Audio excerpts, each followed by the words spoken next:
కేటీఆర్ గారికి మేము చాలా స్పష్టంగా 2-3 విషయాలు చెప్పదలుచుకున్నాం. మీ చెల్లె లిక్కర్ దందాల జైలుకు పోయింది. మీ నాయన ఫోన్ ట్యాపింగ్ దందాల రేపో మాపో పోతాడు. ఆయన ఇంకో 3-4 డ్రగ్స్ దందాలో లేకపోతే భూ కబ్జా దందాలో అయ్యి బయటకు వస్తే నువ్వు పోతావు.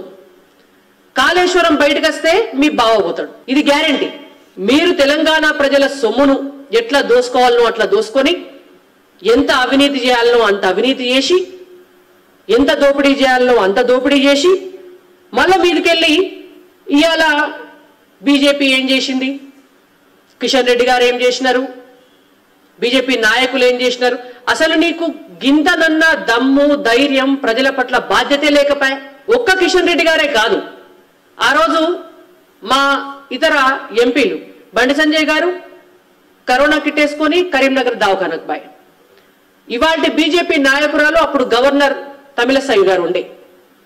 గవర్నర్ గా ఉన్నటువంటి ఒక మహిళ కూడా కరోనా కిట్టేసుకొని వరంగల్ ఎంజీఎం కు పోయి అక్కడ డాక్టర్లకు భరోసానిచ్చి ప్రజలందరికీ కూడా మేము ఉన్నామని ధైర్యం కల్పిస్తే నువ్వు మీ నాయన ఇంట్లో వంటి మళ్ళీ ఇలా బీజేపీ గురించి ఆయన మాట్లాడుతుండ్రు. కాబట్టి కేటీఆర్ గారికి మీ నోరు అదుపులో పెట్టుకోండి, జాగ్రత్తగా మాట్లాడండి. రేపో మాపో జైలుకు పోకే ముందు కనీసం సానుభూతి వస్తుంది ప్రజల దగ్గర, అదన్న తెచ్చుకోండి.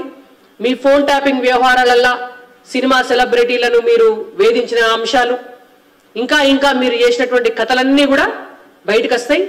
అవన్నీ బయటకు వచ్చినాక వరుస పెట్టి మీ చెల్లె తిహార్ జైలుకు పోతే మీరు చెర్లపల్లి జైలుకు పోవాల్సి వస్తుంది. కాబట్టి నోరు అదుపులో పెట్టుకుంటే కేటీఆర్ గారికి మంచిది అనేటువంటి అంశాన్ని చెప్పి హెచ్చరిస్తూ, ఈ వీడియో మీకు నచ్చినట్టయితే లైక్ చేయండి, 10 మందికి షేర్ చేయండి. అలాగే కామెంట్ల రూపంలో మీ అభిప్రాయాలను మాతో పంచుకోండి. Nationalist hub group of channels ను సబ్స్క్రైబ్ చేసుకుని తెలుగునాట జాతీయవాద జర్నలిజాన్ని ప్రోత్సహించండి. ఈ వీడియో కింద ఉన్న బెల్ ఐకాన్ పై క్లిక్ చేయడం మర్చిపోవద్దు.